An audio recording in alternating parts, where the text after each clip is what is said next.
Bonjour mesdames et messieurs, bienvenue sur la page Les Matures.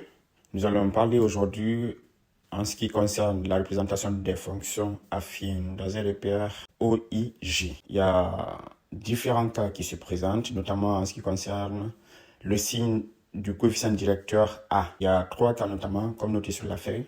Le premier cas A supérieur à 0, le deuxième cas A inférieur à 0 et le troisième cas A égale à 0. La forme générale d'une fonction affine f de x s'écrit ax plus b.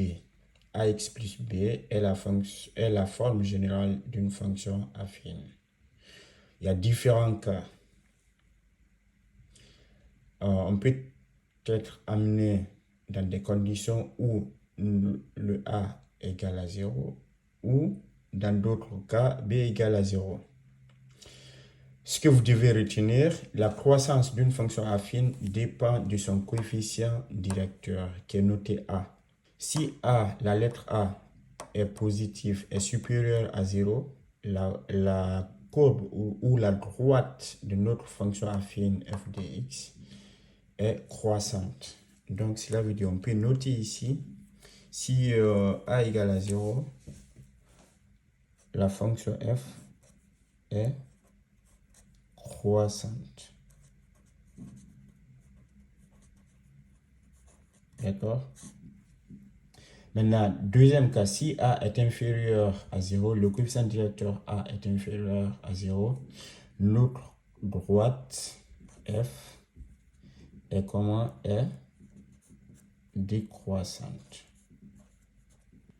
Décroissante. Maintenant, le cas où le coefficient directeur A égale à 0, la droite f est une constante. Dans ce cas, la représentation de la droite f sera horizontale à l'axe des abscisses. Alors que dans le premier cas, la fonction est croissante et le second cas, on va avoir les différents cas possibles. Premier cas, si le coefficient directeur A est positif, la droite f est une droite croissante. Donc, comment on la représente? Il y a trois possibilités. Si A est supérieur à 0, on est confronté à trois possibilités. La première possibilité, notre droite peut être représentée comme ça. Ou comme ça. Quand est-ce que la droite est représentée comme ça d'abord? Ça, c'est le cas où B est... Là, on a B est supérieur, parce que le point B est là. B est supérieur à 0. B, c'est l'ordonnée à l'origine. D'accord? Si A est supérieur à 0 et que B aussi est supérieur à 0, on aura une telle droite.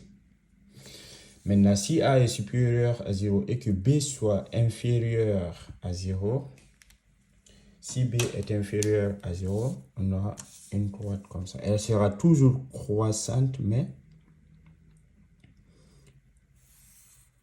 elle aura cette forme. Après, tout dépendra de la valeur réelle de B. Là, on a le point B. Et là, B est inférieur à 0, puisqu'elle est représentée du côté négatif de la droite des ordonnées. Mais le troisième et dernier cas, si B est égal à 0, si B est égal à 0, c'est que si B est nul, la fonction sera une fonction f de x égale à ax. Donc, la fonction, forcément, elle va passer par l'origine. B est nul. Le B est là. Donc, la fonction va passer par l'origine tout en restant croissante. D'accord?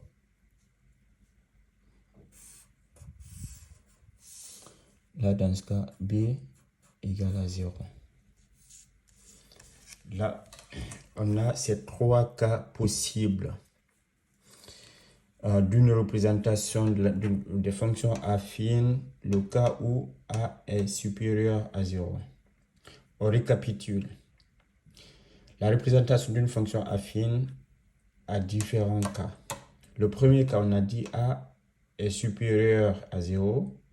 Dans ce cas, la droite de représentation de la fonction f est croissante. Le cas où la droite est croissante, on a trois possibilités. Soit l'ordonnée à l'origine b est positive, on aura une telle représentation. Si l'ordonnée à l'origine est inférieure à 0, c'est que sa valeur est négative, on aura une telle représentation. Maintenant, si cette même b est nulle, c'est-à-dire notre droite va passer par l'origine, d'accord, de notre repère. Donc, ce sont ces trois cas possibles qu'on a lorsque a est supérieur à 0. Deuxième cas, a est inférieur à 0. On aura à peu près les mêmes représentations, mais cette fois-ci, la fonction f sera décroissante. D'accord? A inférieur à 0, la droite f est décroissante. On a trois cas aussi, trois cas possibles. Le premier cas, lorsque b est positif. Premier cas, b est positif. La fonction va passer par l'ordonnée à l'origine qui est là, qui est b positif. Là, on va noter b est supérieur à 0. D'accord? Deuxième cas, lorsque b est négatif, elle va passer par un point par là, négatif. Là, on a b inférieur à 0. D'accord? Et le point B, l'ordonnée à l'origine.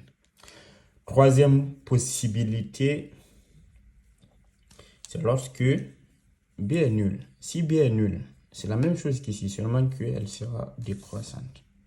Elle va passer par l'origine. D'accord? D'accord, voilà. B est là. Et B est nul, égal à 0 ici. Et troisième possibilité, troisième et dernier cas, lorsque A est nul. Si A est nul, on aura la fonction f de x est égale à b. La fonction f de x est une constante. Elle est horizontale. D'accord? Dans ce cas, on a deux cas aussi. Si b est positif, elle va passer par là. Elle est horizontale et parallèle à l'axe des abscisses. B supérieur à 0. Maintenant, deuxième cas, si B est négatif,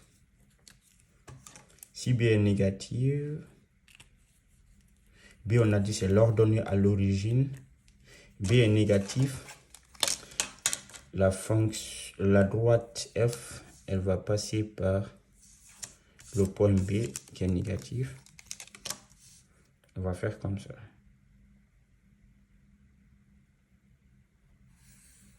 Tac. B inférieur à 0. D'accord? Bah, si A est nul, B aussi est nul. Le troisième cas, il va passer par là. Hein. Et c'est qu'il n'y a même pas de droite. Voilà. Merci. J'espère que vous avez bien compris. Voilà, ça c'est les différentes possibilités de représentation d'une fonction affine dans un repère orthonormal. Merci beaucoup.